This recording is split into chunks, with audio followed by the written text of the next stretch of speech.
Michael Mills and Rhythms from the Heart. And they're sticking around. All right. Now something special, actually not listed in the program, a citation from the city of New Haven. I'm calling on Tom Ficklin, who's well known for his media work and is an alder of the city of New Haven. Let's speak to us about the citation.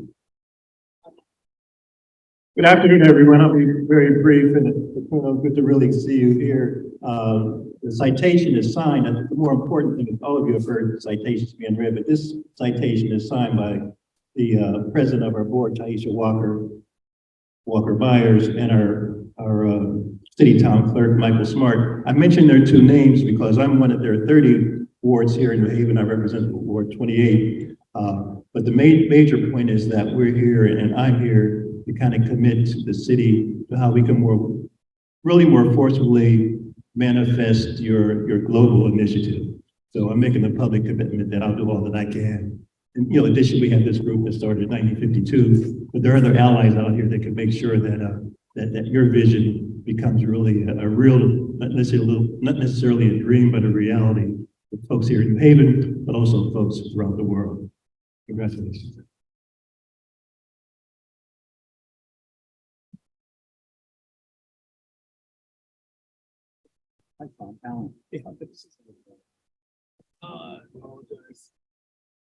Thank you so much, Tom Ficklin. A couple photos being taken. On May Day, International Workers' Day, I was privileged to hear a fiery speech on the Green by the new president of the New Haven Federation of Teachers, Leslie Blatteau.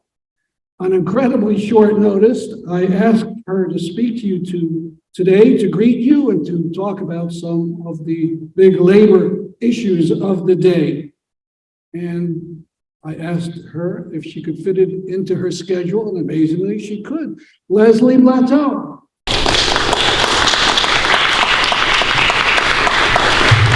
Thank you, Stuart. Good afternoon, everyone. It was an honor for me to be invited here today to join in community with advocates for peace and to learn from you, Akuno, about your work and the work of the Cooperation Jackson is doing to further strengthen economic, environmental, and racial justice in Jackson and throughout our country and world. And count me in to organize for an eco-socialist future. I'm looking forward to your speech. So my name is Leslie Blatteau. I'm a social studies teacher in New Haven. I'm a New Haven resident, a parent of the New Haven second grader, and the president of the New Haven Federation of Teachers. And in my role as a union leader, my focus is supporting educators and working to organize educators, parents, students, and community members so that we can join together and fight for the schools that we know our communities deserve, that we can fight for the working conditions and learning conditions that we know our communities deserve. And I think there's a fundamental connection between peace or the absence of peace and policy decisions that are made about public education.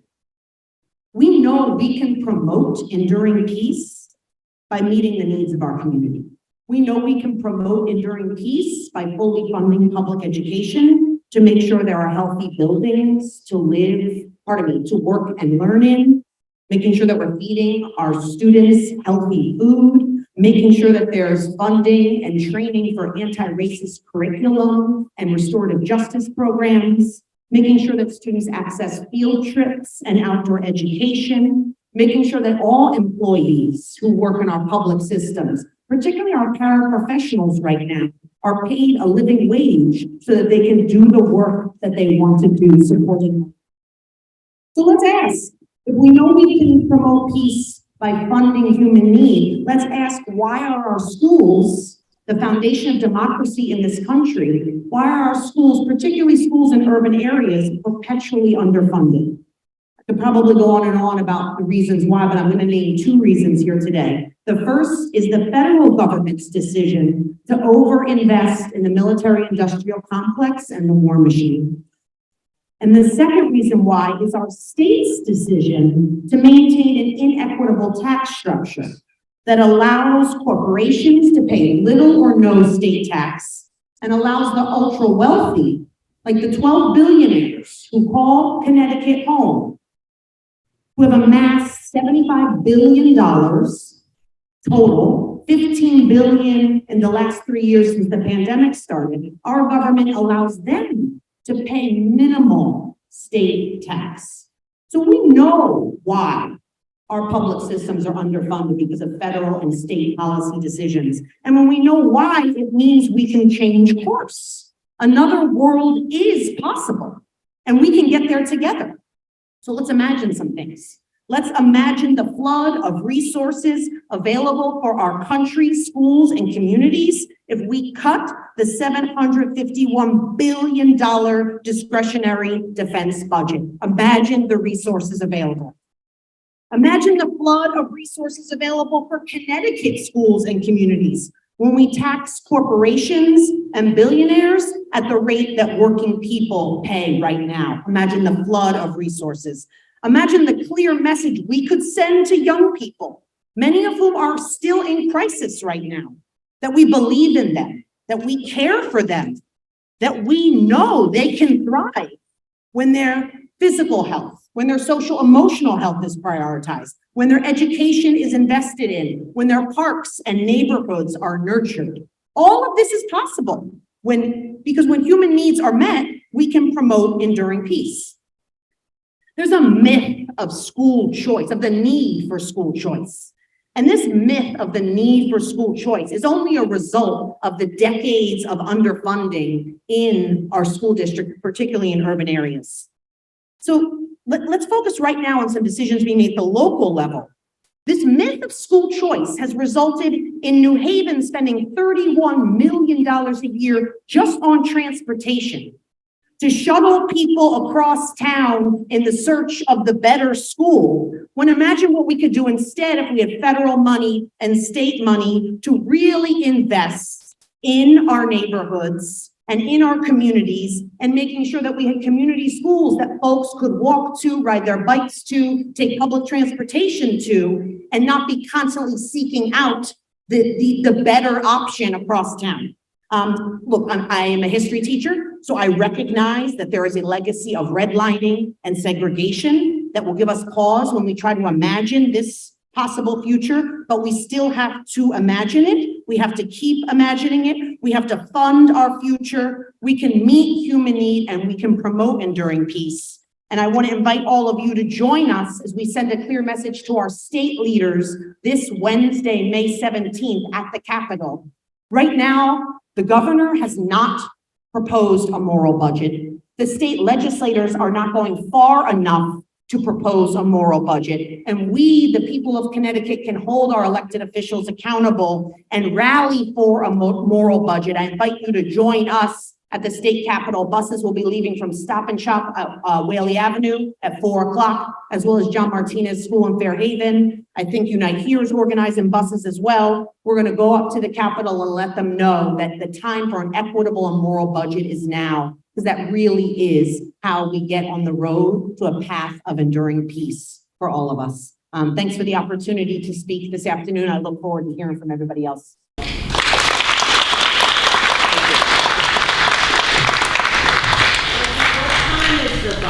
Oh, the bus will leave at about 4 o'clock. I have flyers where you can register to get more info. Thank you. The question was when the bus was going to leave, and that was answered. Okay, thank you. I'm glad you brought up the issue of the budget because we proposed what we thought was an obvious measure that had something to do with state spending, to have the state incentivize exchanging, let's say, gas-powered lawn equipment for electric. In our little state of Connecticut, 40 million gallons of gasoline are burned every year, thrown into the air and thrown to the lawn care workers who inhale it every minute they're working. And we had hoped by now there could be some kind of exchange program. The state said, no, we can't find the money for it. Can't find the money for it. Last year, they cut taxes $600 million. Unbelievable. Okay. Next. an activist who for decades has worked on supporting the rights of a class of people most don't want to think about, prisoners. Barbara Fair was born and raised in New Haven. She's the lead organizer for Stop Solitary Connecticut, a grassroots organization seeking an end to the use of isolation in Connecticut jails, prisons, and youth facilities, as well as addressing living conditions in those places of detention. Barbara Fair.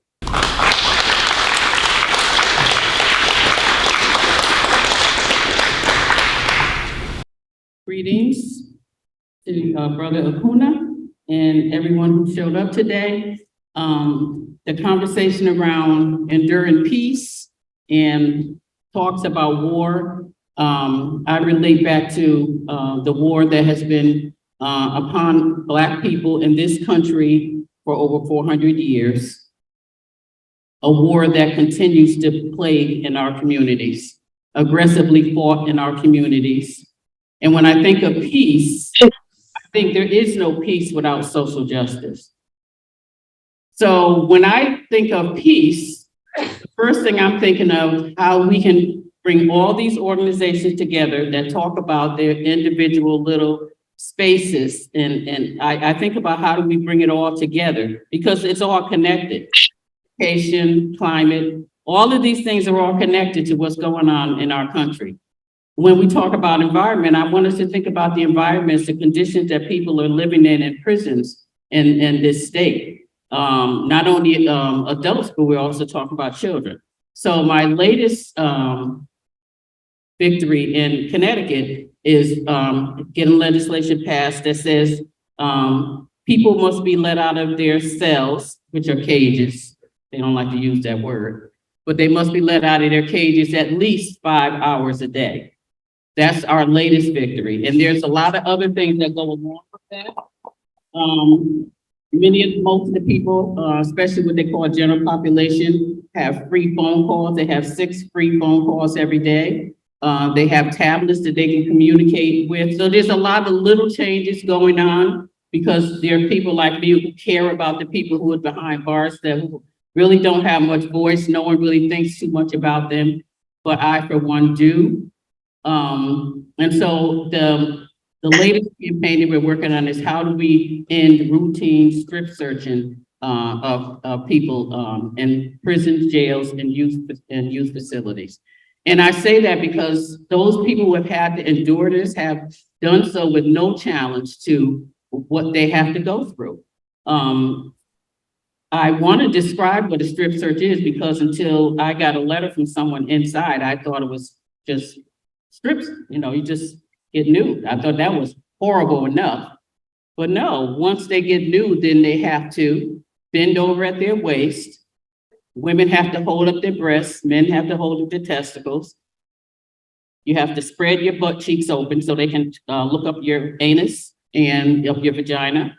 And sometimes it's filmed, which I don't know what that's all about. And then once you do all those things with your hands, then you use those same hands to open your mouth so they can look inside of your mouth. Now, this is what goes on every day inside of our facilities where those people have no voice. They happen to our children as young as 15 years old.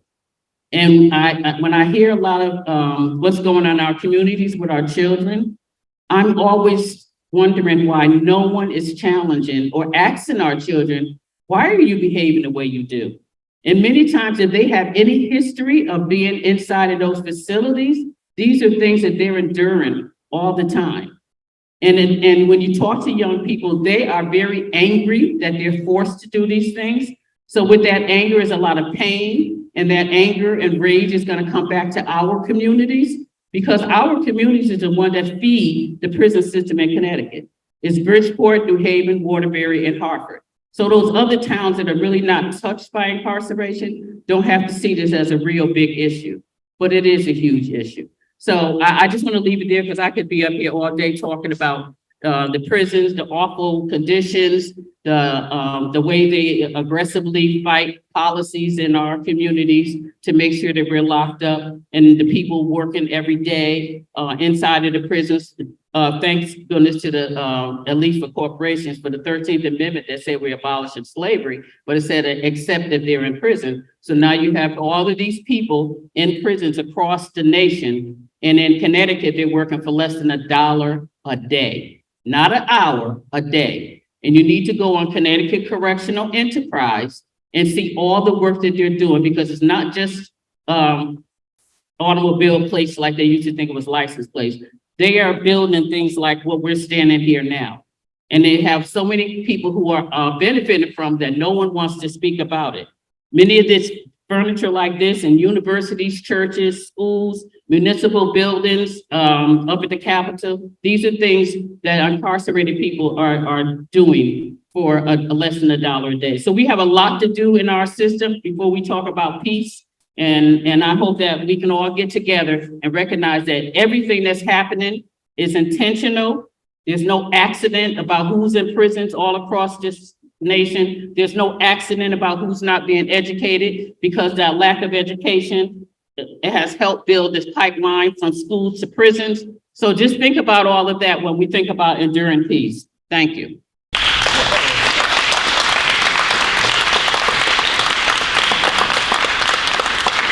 Thank you so much. A very serious message. Now, Laura Schleifer, our youngest member of our board of directors, who has really made a contribution to our work, deepening our understanding of Gaza, which is savagely being bombed as we speak, with Laura's involvement in the Plant the Land group, educating us about vegan ideas and encouraging us to pick Kali Akuno as Gandhi Peace Award honoree. Laura Schleifer.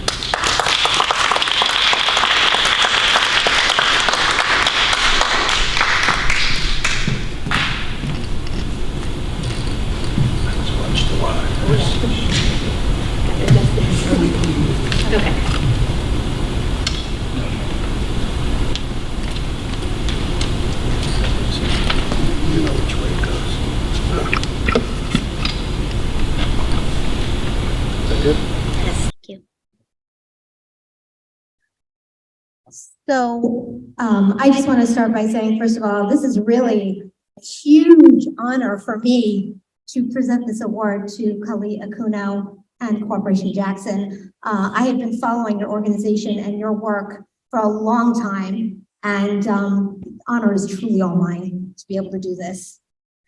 Thank you. The phrase, no justice, no peace, is a common refrain chanted at protests.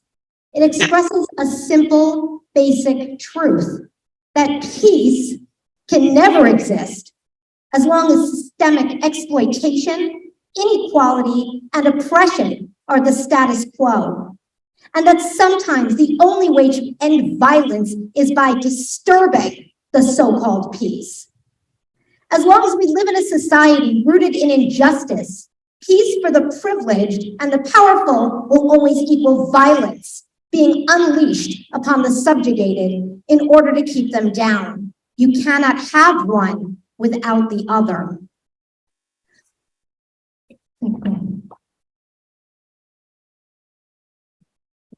Over the years, promoting enduring peace has realized that creating enduring peace requires social justice. Decades ago, the board of this organization voted to give this award to Martin Luther King Jr., Reverend Lucius Walker Jr., Cesar Chavez, Daniel Ellsberg, and more recent recipients, including the Palestinian Boycott, Divestment, and Sanctions Movement founder, Omar Barghouti, and peace activist, Kathy Kelly. Today, we have realized that not only does peace require justice, but the time for waiting for those in power to provide that justice is over. It is time for people to create and implement ways of addressing the current social, economic and ecological crises ourselves. We need strategies that put the power directly into the people's hands, especially those most severely impacted, disenfranchised, and disempowered. In recognition of that paradigm shift, this year's Gandhi Peace Award recipient has been chosen for creating an innovative way of addressing these issues through collective action on the local level, combined with a broader long-term strategy for regional, national, and global change. This year, Promoting Enduring Peace is giving its Gandhi Peace Award to Akuno and Cooperation Jackson. In Akuno and Cooperation Jackson, we have found a community of activists who exemplify our organization's mission of creating peace on Earth and peace with Earth. Ali and his fellow members of Cooperation Jackson are creating a model for how the rest of us might be able to achieve that goal by transforming our communities on the local level and then linking them together to create a new system that provides for human and ecological needs and also represents, understands, and recognizes the interdependence between the two. Based in Jackson, Mississippi, one of the nation's poorest cities, Cooperation Jackson is a Black-led autonomous community with a visionary Jackson Kush plan to build Black autonomy throughout the United States South and eventually challenge and replace the current political and capitalist economic systems with a new system rooted in mutual aid, direct democracy, food sovereignty, community care, ecological regeneration, collective self-governance, land reclamation, community-controlled production, and cooperative and solidarity economics through its People's Network for Land and Liberation. Historically, Black people in the United States have suffered and continue to suffer extreme housing, employment, healthcare, education, and food quality discrimination, in addition to being the victims of police brutality, resegregation, and enslavement through the criminal injustice system. Additionally, Black communities are highly vulnerable to the effects of climate change due to the collapsing infrastructure and insufficient disaster relief aid caused by lack of public investment in these communities, and the fact that they are often located in vulnerable ecological zones.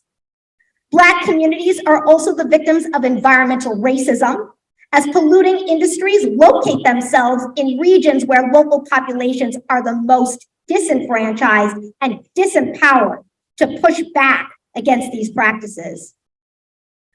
In response to these injustices, Cooperation Jackson's Fannie Lou Hamer Community Land Trust buys and restores vacant lots, abandoned homes, and unused business locations in order to remove them from real estate speculation and prevent gentrification and make them available to the community via creating off-grid housing that produces energy and treats waste on site, parks, playgrounds, co-op business spaces, and other communal uses.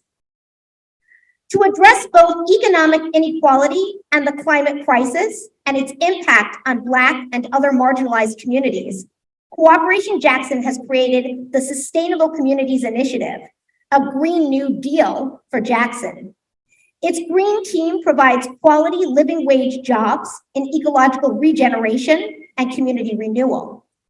From running a worker-owned farm-to-table cafe and catering company to creating community food gardens and providing a time bank system where local residents receive fresh produce in exchange for volunteering, Cooperation is also preparing for a climate uncertain future through its Regeneration Corps, which teaches high school students about the interrelationship between agroecology, food sovereignty, climate justice, and racial equity, and how these issues interrelate, and through buying land in Vermont for climate refugees in more vulnerable zones to relocate to.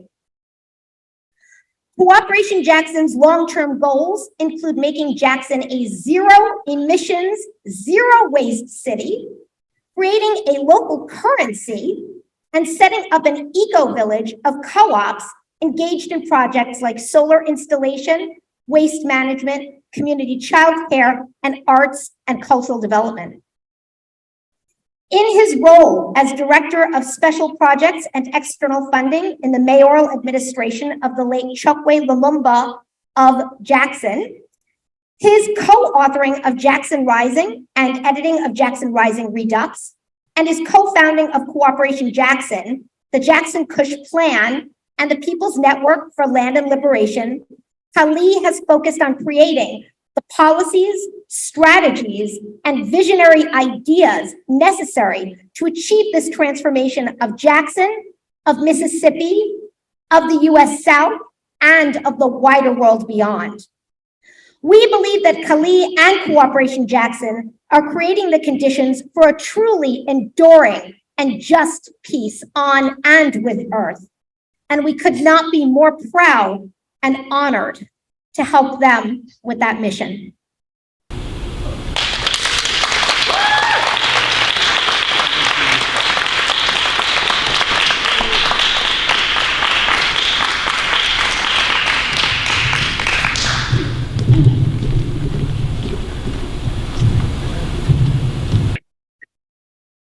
Thank you so much, Laura.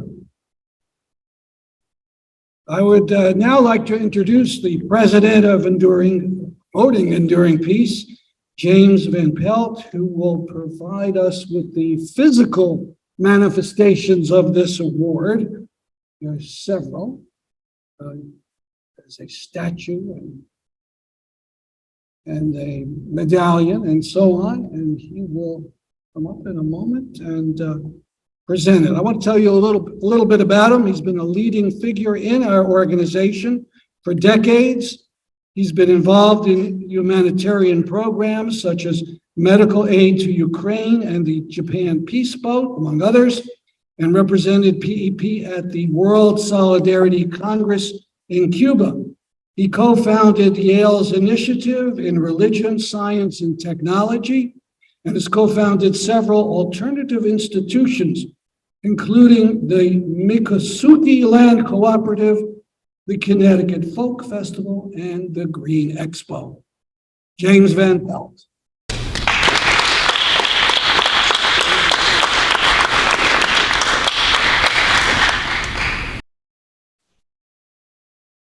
Thank you for coming, everybody.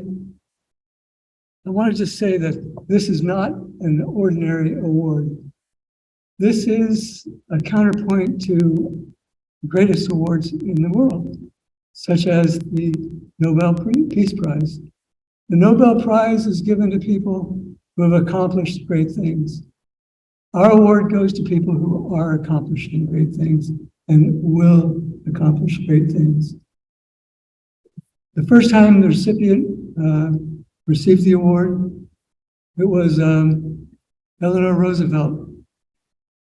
And just to give you an idea of who she was after having been the First Lady, she, a couple of years later, hired her own car, a rental car, and drove through the South with no security, raw. She wanted to see it raw, and that inspired her for the rest of her life.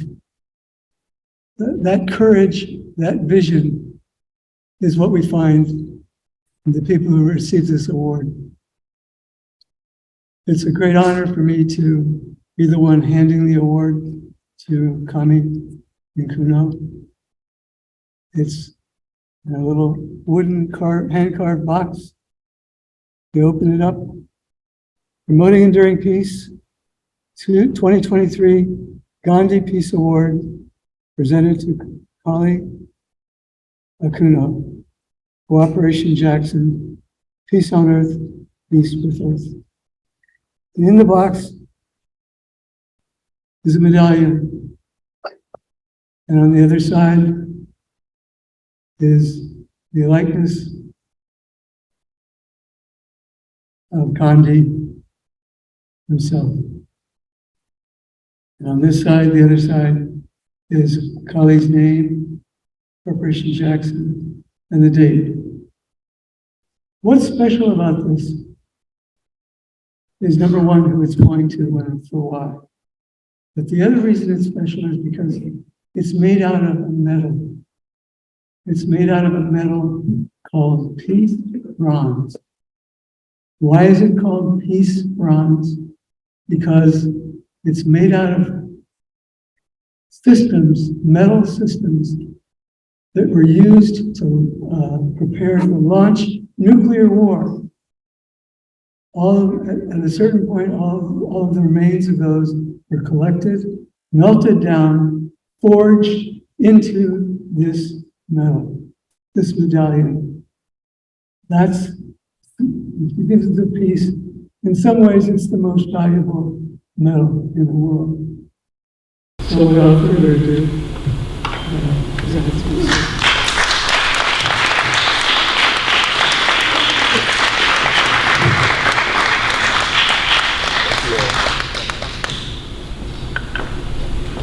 And he failed to mention that there's another piece to it that's in here, another engraving. So, thank you.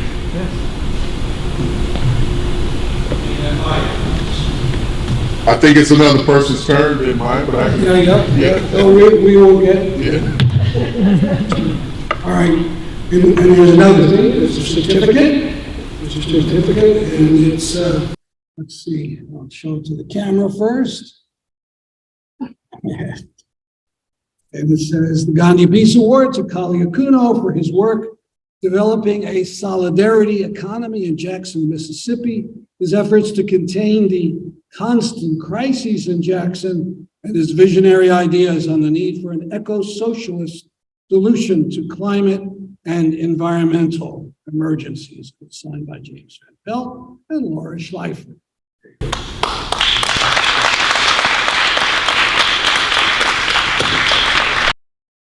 Now, to introduce Kali Akuno, Michelle McCormick of Cooperation Vermont. Michelle is a mother of two and has been active in racial and social justice movements for the last 20 years.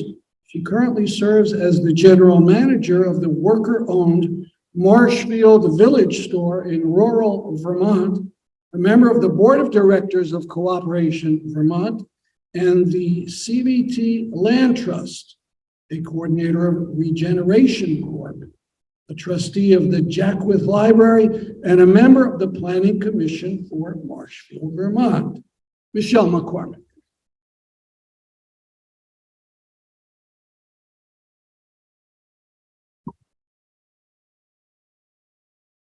I think I did it. Did I do it? Is it good? Hi, everyone.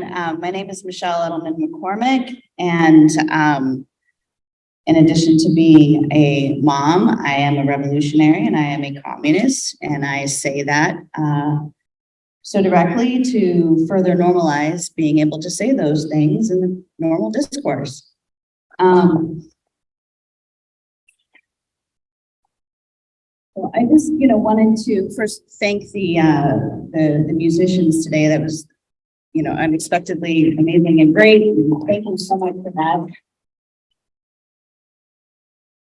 And to the two speakers, it was Laura and Barbara, for the information that you shared. And I just, kept thinking back to back like that, how clear like the school to prison pipeline really is. Like, it's not a theoretical thing, it's an actual thing. And if, you need further evidence of that, look no further than Vermont, that's looking to spend up to $300 million on the construction of new prisons. Meanwhile, our Burlington High School is being housed at an abandoned Macy's. So yeah. And then, since I get to have a microphone and talk to people, I also want to give a shout out along those same lines to the Stop Cop City Coalition and to uplift the work of community movement builders. You can go to their website, and they have a Stop Cop City section for how folks can get involved. And I strongly encourage folks to stay paying attention to that and, be involved in as many ways as you can, and be taking notes, because I promise you, as sure as I'm standing here, this is coming to a community near you as well. This is immediate and direct backlash against the Floyd rebellion, and they are rapidly regaining ground and using this as a moment to further militarize our police forces and further institutionalize the modes of oppression in our communities. So now back to Kali Akuno. And I wasn't sure what all other people were going to share, and it seems like there's been a pretty thorough introduction of his involvements with various organizations and certainly the work of Cooperation Jackson. So I will just take it's gonna be fine, don't worry, a moment to share a couple of things that probably aren't, ever shared, right? People always talk about his organizational affiliations and all the boards of directors that he is often on, and the various circles that he, lends expertise and an ear to and a voice to. But people don't often know what an amazing mentor and friend to so many people Kali actually is, myself included. And of course, the first time I met him, I was sure I was going to hate him because of the circumstances our organizations were at war, and I didn't know who he was. And it was a whole thing. But I can tell you, the very first time I met him, he moved in that moment in a very contentious situation with integrity and honesty, and with a heart of a peacemaker. And those are the qualities that I continue to see him exhibit day in and day out over the years. And it's, his ability so my mentor, Daisaku Ikeda, talks about the importance of treating the person in front of you as if they're the only person in the world, and giving that person your full attention as an expression of their respect for their humanity. And I see Kali do that all the time. He spends inordinate sounds like a judgment, but a lot. Spends a lot of time with individuals, helping them through the struggles that we face as we try to do this liberatory work, both on a personal level and a professional level. And I can tell you that, more than once over the course of the years that I've known Kali, he's helped me from, keep me from walking over the edge of liberalism, right?